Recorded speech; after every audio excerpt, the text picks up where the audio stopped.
Olá, saúdo você mais uma vez que retorna aqui para nos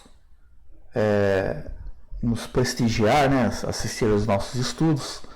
Então nós estamos aí dando sequência à nossa série Pensando Biblicamente, né? Ética Cristã. E hoje vamos falar de um assunto que para muitos é muito delicado, muito polêmico, mas nós vamos ver que biblicamente é um assunto até tranquilo, né? É as pessoas que acabam criando uma polêmica desnecessária, porque a Bíblia é muito clara, né? Quando trata do assunto que vamos tratar hoje. E o assunto que vamos tratar hoje, o assunto é sexo, né? Então, algumas perguntas que nós nos propomos a responder, né? Nesse estudo de hoje e o próximo, que nós vamos dividir em duas partes, né? Então hoje nessa primeira parte nós vamos iniciar aí, né, os nossos estudos e vamos concluir na segunda parte de uma forma mais com base naquilo que vamos ver nessa primeira parte.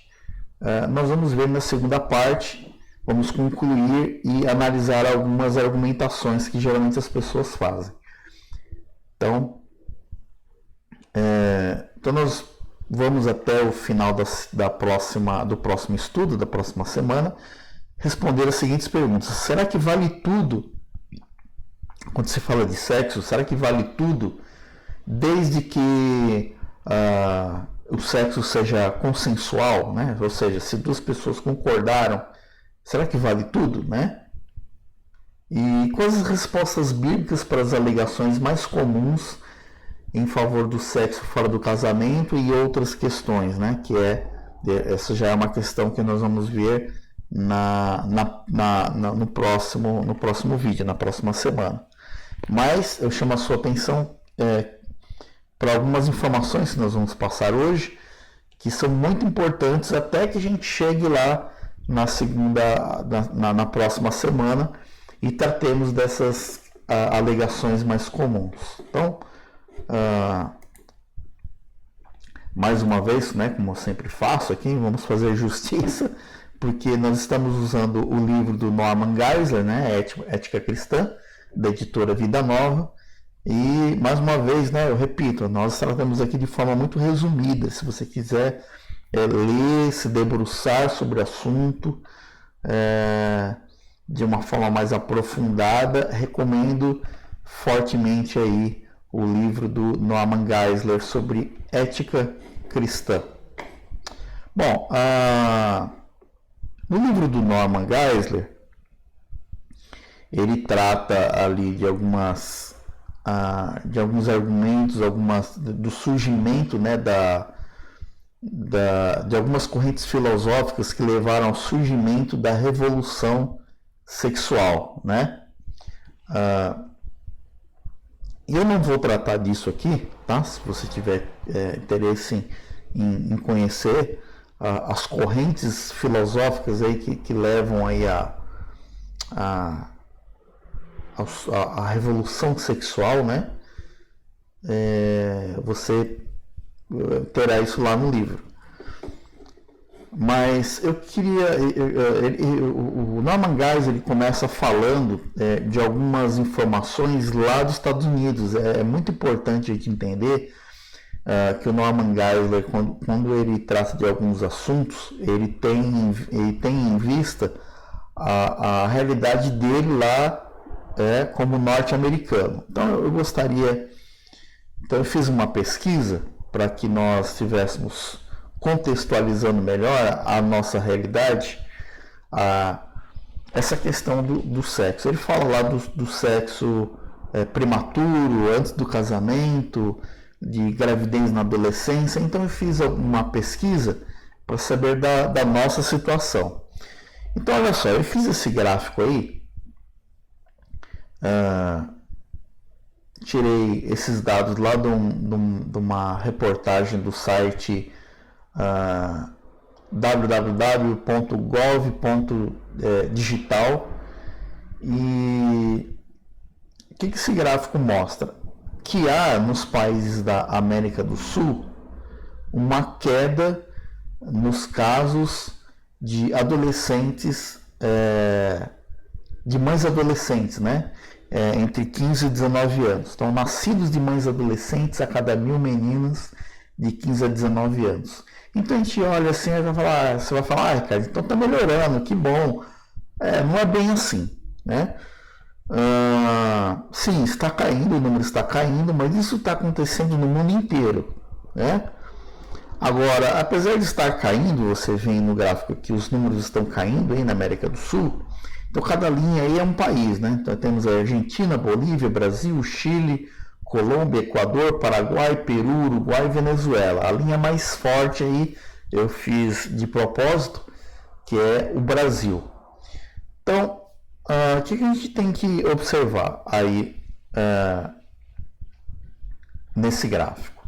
Em primeiro lugar, eu não coloquei nesse gráfico, mas isso aí, esse gráfico ele reflete a realidade da América Latina. No restante do mundo, com exceção da África, que também os índices são altos, esses números, né, de nascidos de mãe adolescentes a cada 1.000, eles estão aí num nível bem mais abaixo, bem abaixo do que nós estamos vendo aí, né? América Latina, mais uma vez digo, depois da África, né? Depois de alguns países da África, é o lugar onde mais existe pessoas nascidas de mães adolescentes, ou seja, gravidez na adolescência, né? Então, embora você veja o número caindo, mas os índices são altos, né? Os índices são muito altos. Veja que, embora os números estejam caindo, olha o Brasil está em quarto lugar. O Brasil podia estar em uma posição melhor, né?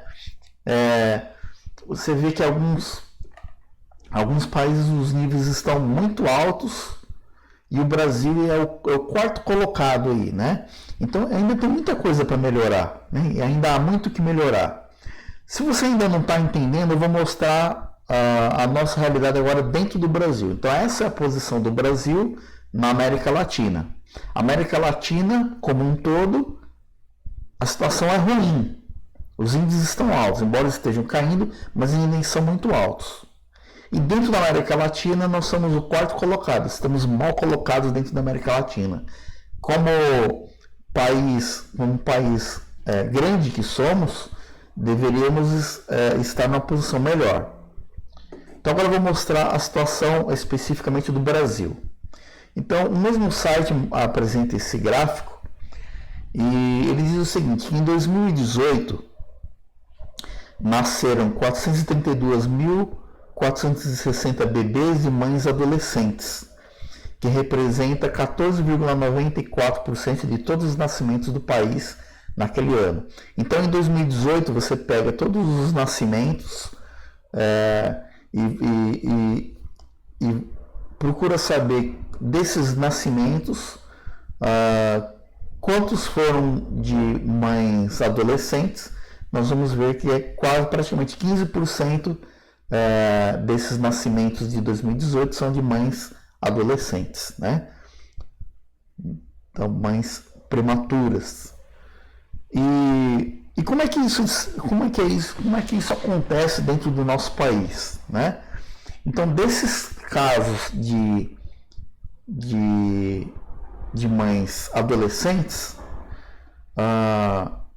21% ocorreram na região norte, 18,15% na região nordeste, 14,10% na região centro-oeste.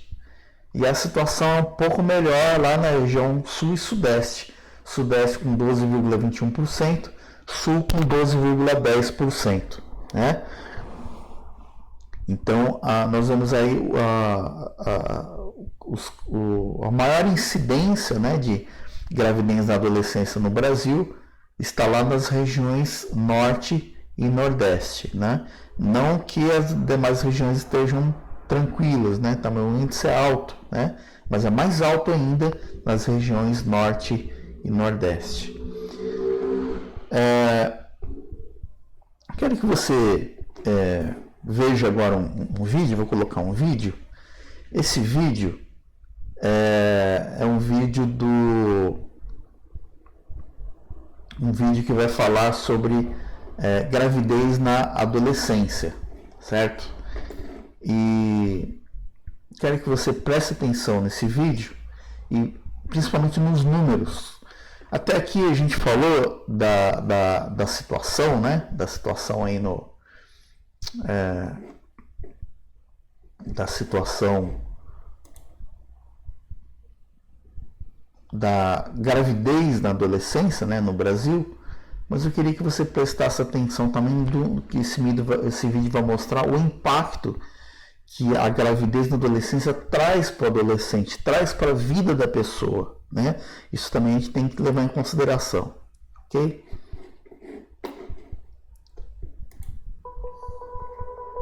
Todos os dias nos países em desenvolvimento, 20 mil meninas com menos de 18 anos dão à luz.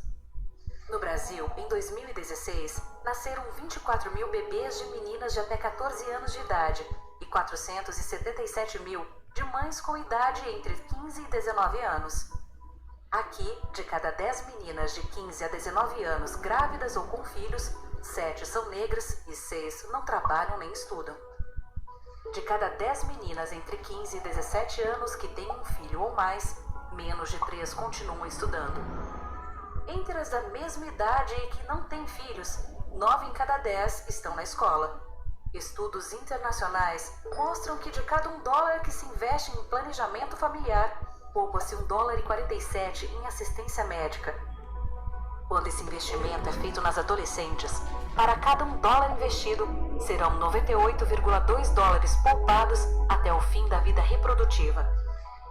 Segundo o Banco Mundial, o Brasil poderia aumentar a produtividade anual em $3,5 bilhões se as adolescentes engravidassem depois dos 20 anos. Mães adolescentes acabam exercendo menos seus direitos básicos, como educação, saúde, lazer e trabalho. Também têm mais chances de sofrer discriminação e mais dificuldade para conseguir um trabalho remunerado e autonomia na vida adulta. Mas é possível mudar essa realidade. Em todo o mundo, o Fundo de População das Nações Unidas trabalha em parceria com organizações e governos e inicia agora um projeto também com a Itaipu Binacional para fortalecer as políticas públicas na região da Tríplice Fronteira. Esse trabalho inclui orientação para habilidades para a vida e projetos de vida. Prevê informações e serviço de saúde sexual de qualidade, adequada à idade de meninos e meninas para evitar uma gravidez não planejada. Também busca eliminar e prevenir a violência sexual e formar sociedades onde meninos e meninas tenham responsabilidades e oportunidades iguais. E isso inclui acolher e apoiar as meninas, mesmo quando uma gravidez não intencional acontece. Se começarmos hoje, será possível termos um futuro melhor para milhares de meninos e meninas. Vem com a gente?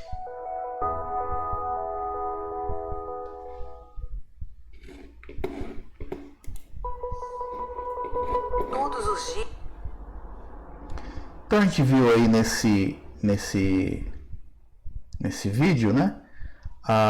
O impacto que ocorre na vida das adolescentes, né? E por consequência até na questão social do país, quando nós temos um alto índice de gravidez na adolescência, né? Só abrindo parênteses aqui, tem uma parte do vídeo que fala sobre a Tríplice Fronteira, né? A Tríplice Fronteira é a fronteira entre o Brasil, o Paraguai e a Argentina, que é uma região em que transitam muitas pessoas, né? E aí ocorre a prostituição, né? Prostituição na adolescência e, consequentemente, a gravidez na adolescência. Mas, continuando aqui, então a gente vai começar a ver aqui a questão da sexualidade, o que a Bíblia fala da sexualidade, né? Então, começando por Gênesis, né? Antigo Testamento, Vamos falar do Antigo Testamento, depois vamos falar do Novo também. Vamos começar por Gênesis. Então, lá em Gênesis, capítulos 1 e 2, né? Eu vou passar aqui rapidamente, o Norman Geisler ele entra em detalhes, mas por uma questão de tempo aqui, então a gente vai passar aqui rapidamente. Depois, mas estão aí as referências bíblicas, né? Você pode ir lá conferir. Então, Gênesis capítulos 1 e 2 vai dizer que o sexo é para a propagação da raça, né? Também diz que isso deve ocorrer entre homem e mulher. E homem e mulher, eles devem se unir em uma só carne, né? E essa propagação é feita num ambiente de intimidade. Então, o texto bíblico ele usa, eu já falei isso aqui em outros estudos, mas eu reforço aqui, que quando a Bíblia fala conhecer, né, o homem conhecer a mulher, conhecer não é tomar só conhecimento, né? Eu conheço, assim que você, né, conhece uma pessoa, conhece uma pessoa, conhece outra. Não é o uso do verbo conhecer, não é o uso que nós fazemos no nosso cotidiano, na nossa cultura aqui. Mas o conhecer, quando você lê conhecer na Bíblia e tiver, principalmente quando tem ali, quando se trata de homem e mulher, está se referindo à relação sexual, tá? Então essa propagação da raça, ela é feita num ambiente de intimidade, né? O conhecer, que é citado lá no capítulo 4, versículos 1 e 25. Em Gênesis 2, vai dizer que a mulher é criada, né? A mulher é criada para Adão, né? Eva é criada, né, para Adão, para que o homem não estivesse só, né? Mas tivesse uma auxiliadora. Então aqui há uma lição aqui de que o homem e mulher eles se completam, né? Homem e mulher se completam. Então, homem e mulher, eles foram feitos para se completar, né? Não só na tarefa de cuidar do lar, de cuidar dos filhos e cuidar da casa, mas também no sentido sexual, né? Eles se completam no sentido sexual. Tanto que o homem depende da mulher para ter filhos, né? Só a mulher engravida, né? E a mulher, por sua vez, também precisa do homem para quem engravide também, né? E tenha filhos. Em Gênesis 4, a gente tem o registro do primeiro abuso do padrão divino, né? O primeiro abuso do padrão divino, que é o adultério. Então nós temos o primeiro caso de adultério aí em Gênesis 4. Em Gênesis 9, Noé é abusado sexualmente pelo filho Cã, né? E o resultado é o julgamento dos cananitas. Então, deixa eu só explicar aqui. Então ali Noé, o texto vai dizer que Noé ele estava nu, né? E Cã, ele vamos dizer assim, amaldiçoado, né? Sua linhagem amaldiçoada, porque ele viu a nudez do seu pai. Mas ele foi... Mas o texto diz que ele viu a nudez, não diz que fez nada, né? Mas quando fala de ver a nudez, né? É uma forma que a Bíblia tem de dizer que houve ali um abuso sexual de Cã em relação ao seu pai, né? Então, Noé foi abusado sexualmente pelo seu filho Cã, né? E os descendentes de Cã são os cananitas, que são julgados depois, né? Depois, quando o povo entra na Terra Prometida, né? Os cananitas, eles são, como a palavra de Deus mesmo diz, são vomitados da sua terra, né? O povo é julgado por causa, não porque eles herdaram a maldição de Cã, né? Não é isso. Mas é porque a descendência de Cã, ele continua nesse pecado. Em Gênesis 19, a gente vê o juízo de Deus sobre Sodoma e Gomorra. Lembra desse episódio? Que a mulher de Ló, quando eles saem, Deus manda eles saírem, né, da terra e não olha para trás. E a mulher de Ló olha para trás e vira uma estátua de sal, né? Mas por que Deus destruiu, né, Sodoma e Gomorra? Então, Deus destrói Sodoma e Gomorra por causa do pecado, por causa do homossexualismo, né?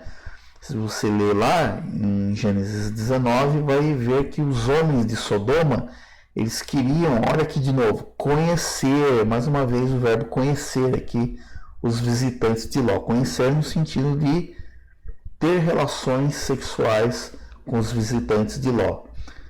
Nós já vimos isso num outro estudo, mas só para reforçar aqui de novo, a prova disso que se você ler o contexto todo, você vai ver que Ló oferece as próprias filhas para que aquele crime não ocorresse. Gênesis 39 vai falar de José, né? José, ele se recusa a se relacionar com a mulher de Potifar. Por quê? Porque ele tinha temor a Deus, né? Ele demonstra como ele temia Deus, né? Ele demonstra que ele tem respeito pelo princípio da monogamia, né? Ele não poderia ser conivente com a poligamia ali da mulher de Potifar. A mulher de Potifar queria ali cometer um adultério com José, né? E ele sai fora, né? Ele foge.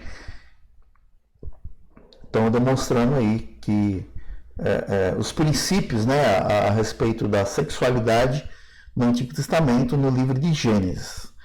Então, fora o livro de Gênesis, nós temos também algumas referências no restante do Pentateuco, né? Só para te contextualizar aqui, abrindo parênteses, se você não sabe o que é Pentateuco, Pentateuco são os 5 primeiros livros da Bíblia que são escritos por Moisés, né? Então, Gênesis é um deles. O restante também traz algumas coisas. Então, por exemplo, o adultério era proibido, né? O Pentateuco vai mostrar que o adultério era proibido. Então, no livro de Êxodo, nós temos lá os 10 mandamentos, um deles é não adulterarás, né? E quem adulterava era penalizado com a morte. Você vai ver lá em Levítico 18. Levítico 18 tem muito, você vai ver que aí no Levítico 18 aí tem muitas referências aí, né, a respeito da questão sexual. Então, o adúltero era penalizado com a morte, né? Nós vimos, inclusive, na lição que a gente viu sobre pena de morte, que a mulher adúltera, né, que é levada à presença de Jesus, ela é levada por causa desse mandamento aí levítico, né? Que se alguém fosse pego em adultério, deveria serem mortos a pedradas tanto a mulher quanto o homem pegos nessa relação adúltera. Então, o adultério ele é considerado aqui, né, como grande mal e pecado contra Deus. Você vai ver lá em Gênesis 39, 9, vai falar disso, né? Ele é considerado grande mal e pecado contra Deus. O incesto também era proibido, né? O parente, ele não deve descobrir a nudez, né? Então, olha, o mesmo termo que foi usado lá com respeito a Noé, né? Descobrir a nudez. O descobrir a nudez é um eufemismo. O que é um eufemismo? Eufemismo é quando eu uso um termo mais brando para falar algo que é pesado, né? Então, descobrir a nudez é um eufemismo para relações sexuais, tá? Então, descobrir a nudez não quer dizer que só viu a nudez. Mas o descobrir, assim como o conhecer, que não é só conhecer, descobrir a nudez não é só descobrir a nudez, não é só ver alguém nu, né, na Bíblia, mas é um eufemismo, ou seja, uma forma mais abrandada de se referir a relações sexuais. E o texto reforça a proibição dando detalhes de quem são esses parentes. Então ele vai falar lá pai, mãe, irmão, tal, ele vai dar todos os detalhes, né? Então reforçando ali que realmente é errado o incesto, ou seja, a relação sexual com parentes. O sexo também é proibido, ou melhor, o sexo no período menstrual também era proibido, né?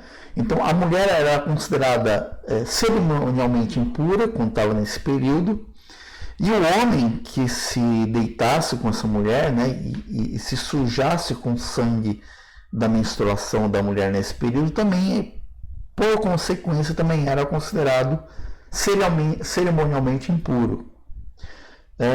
O homossexualismo também é proibido, né? Era considerado abominação, está lá em Levítico também. A bestialidade também era proibida. O que é bestialidade? A união sexual, a relação sexual com animais também era proibida. Então isso também é falado com todas as letras aí em Levítico 18, tá bom?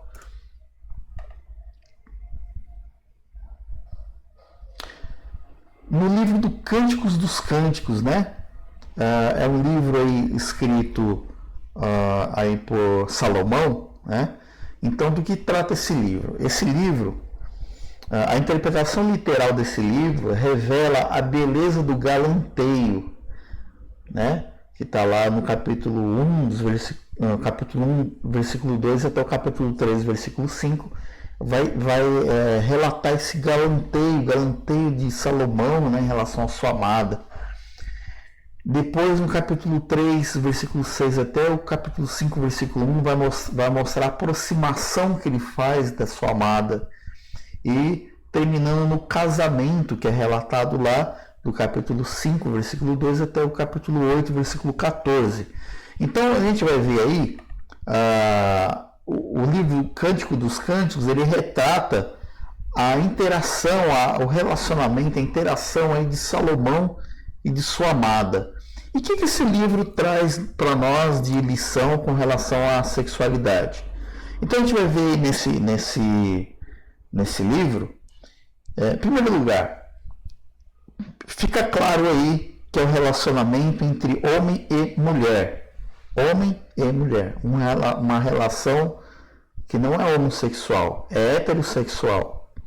Segundo lugar, a gente vai ver que não houve relação sexual durante esse galanteio. Enquanto eles não se casaram, né, antes do casamento, não houve relação sexual, né? Não houve a fornicação, que é a relação sexual fora do casamento. Nós vamos ver também que Salomão, a gente vê ele expondo os seus desejos sexuais, que é natural do ser humano, né? É natural que o ser humano tenha desejos sexuais. E Salomão, ele demonstra isso nesse livro. Mas a gente vê também o tempo todo ele se preservando até o casamento, né? E mesmo o casamento, em último lugar, o casamento, eles não simplesmente juntaram seus trapos e foram morar juntos. Mas houve uma cerimônia antes da consumação sexual, né? Houve uma cerimônia antes da consumação, antes do casamento, antes de eles se considerarem homem e mulher. Houve uma cerimônia. E para que é essa cerimônia, né? Aqui eu quero destacar a importância. Às vezes as pessoas pensam que o importante é só o casal ele ser civilmente unido, ou seja, o casamento civil, né? O casamento civil também é importante, porque regulariza diante da sociedade a relação. Isso é muito importante. Tanto que na nossa igreja nós não aceitamos só a união no religioso sem que não haja também no civil, né? Porque as duas coisas são importantes. Então, nós vemos que Salomão e a sua amada, eles consumam sua relação com uma cerimônia, e a cerimônia é importante por quê? Porque sela a união diante de Deus e dos homens. Tá certo? Então, finalizando aqui, né, a sexualidade do Antigo Testamento, nós vemos que no livro do profeta Oséias, lá no capítulo 1, versículo 2, Deus dá uma ordem a Oséias para se casar com a mulher adúltera. E como é que fica isso, né? Como é que fica? O adultério é pecado, mas Deus manda ele se unir com a mulher adúltera. Como é que fica isso, né? Em primeiro lugar, que a gente tem que considerar aqui é o seguinte, que talvez Gomer, né, não é certeza, mas talvez Gomer, né, que é a mulher com quem ele vai se casar posteriormente a essa ordem, ela ainda não tivesse cometido adultério quando Oséias a tomou como esposa, certo?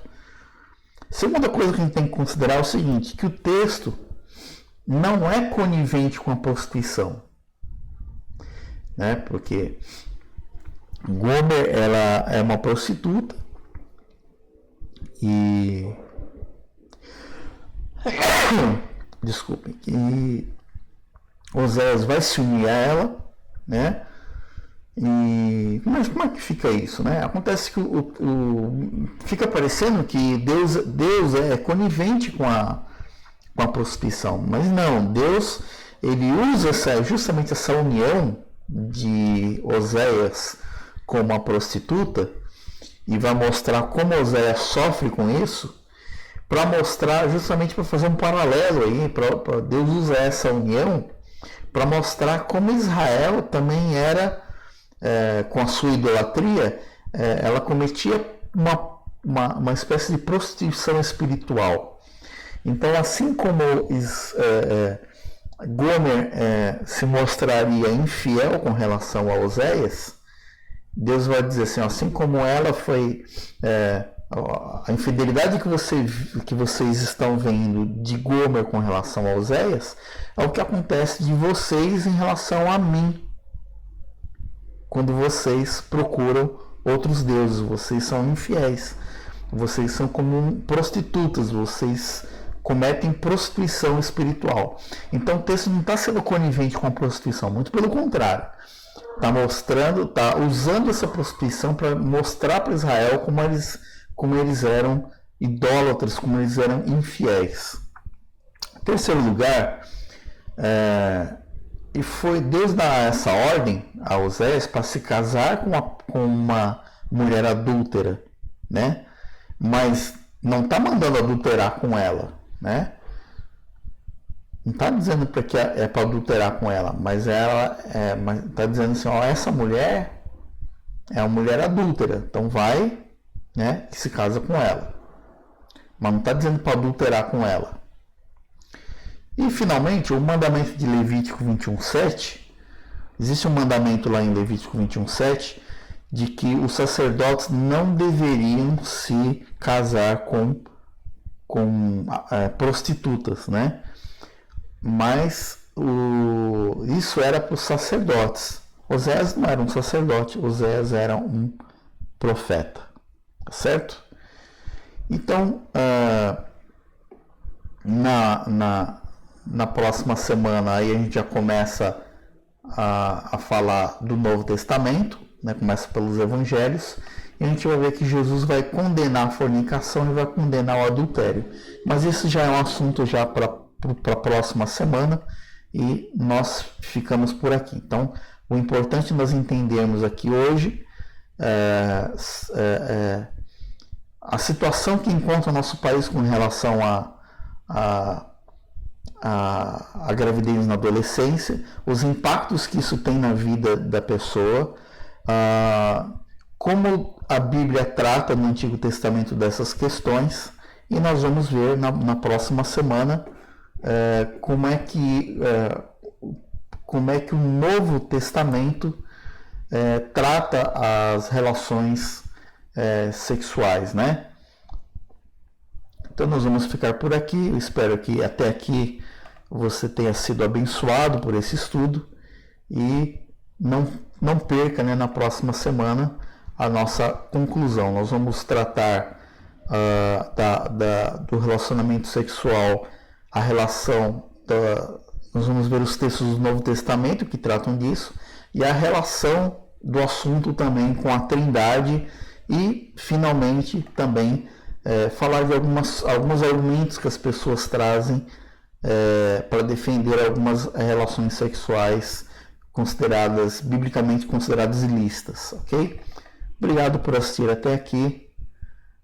Até a próxima semana. Que Deus te abençoe.